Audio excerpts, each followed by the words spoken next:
집회 및 시위에 관한 법률, 줄여서 집시법 제11조 제3호에서는 대통령 관저, 국회의장 공관, 대법원장 공관, 헌법재판소장 공관의 경계지점으로부터 100m 이내에서는 옥외 집회 또는 시위를 전면적으로 금지하면서 제23조 제1항에서 그 처벌 규정까지 두고 있습니다. 집회의 자유는 1차적으로는 개인의 자기 결정과 인격 발현에 기여하는 기본권이면서 집회를 통하여 국민들이 자신의 의견과 주장을 집단적으로 표명함으로써 여론 형성에 영향을 미치게 되고, 표현의 자유와 더불어 민주적 공동체가 기능하기 위해서 불가결한 근본 요소에 속합니다. 자, 그런데 대통령, 국회의장, 대법원장, 헌법재판소장, 또 그 가족들이 거주하게 되는 관저나 공간의 경우에 신변 안전과 주거의 평온을 확보하고 대통령 등이 그 공간에 자유롭게 출입할 수 있도록 해서 원활한 직무 수행을 보장함으로써 결국 헌법적 기능을 보호할 목적으로 규정된 법률 조항입니다. 그런데 아무리 목적이 좋다고 하더라도 공간의 경계로부터 100m 이내를 일률적으로 집회 금지 장소로 설정을 하다 보니 집회가 금지될 필요가 없는 장소까지도 집회 금지 장소에 포함되게 됩니다. 예를 들면 대통령이나 국회의장 또는 대법원장, 헌법재판소장에게 어떤 의사표현을 하기 위해서 집회를 하는 것이 아니라 다른 목적으로 집회 또는 시위를 했는데 그 장소가 하필이면 대통령 관저나 국회의장 공간으로부터 100m 지점 내에 있었기 때문에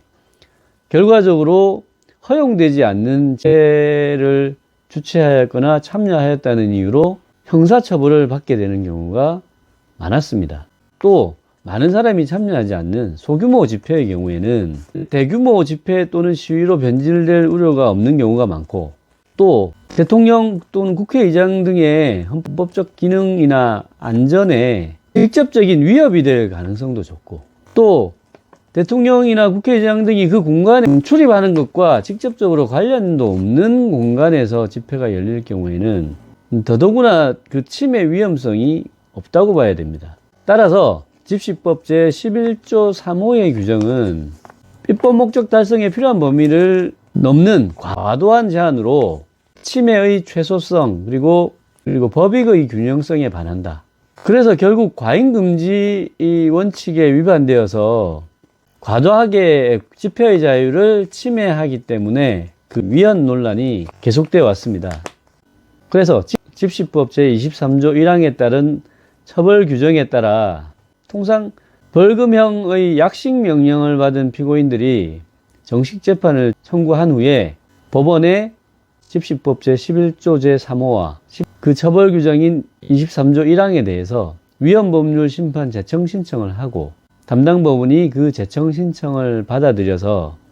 헌법재판소에 위헌법률 심판 재청을 하거나, 아니면 재청 신청이 기각됐더라도 그 피고인이 직접 헌법재판소에 헌법소원을 제기하는 형태로 계속 문제가 제기되어 왔습니다. 그래서 2022년 12월에는 대통령 관저에서의 옥외 집회 금지에 대해서, 그리고 2023년 3월 22일에는 국회의장 공관 인근에서의 옥외 집회 금지 규정과 그 처벌 규정에 대해서 위헌법률 심판 또는 헌법소원, 위헌소원이 제기가 되었고, 그 결과 2022년 12월에는 대통령 관저 부분에 대해서, 그리고 올해 3월 22일에는 국회의장 공관에 대한 규정이 집회의 자유를 과도하게 침해하여 위헌이다. 다만 일정한 집회를 금지하는 것은 정당하기 때문에 예외적으로 허용되는 집회를 어떻게 규정할 것인가 하는 부분은 입법자의 판단에 맡기는 것이 타당하기 때문에 단순 위헌 선언을 하지 않고 헌법 불합치 결정을 내렸고, 그래서 2024년 5월 31일까지 집시법 제11조 3호에 대한 개선 입법이 이루어지지 않으면 2024년 6월 1일부터 그 효력을 상실한다. 자, 이렇게 헌법재판소가 헌법 불합치 결정을 선고하였습니다. 그래서 헌법재판소는 집시법 제11조 3호 중에 대통령 관저 그리고 국회의장 공간 부분에 대한 규정에 대해 헌법 불합치 선고를 내렸지만, 같이 규정되어 있는 대법원장 공관 그리고 헌법재판소 공관의 경우에도 동일한 문제점이 있기 때문에 입법자는 법률 개정을 할 때 같이 개정을 할 것으로 판단됩니다.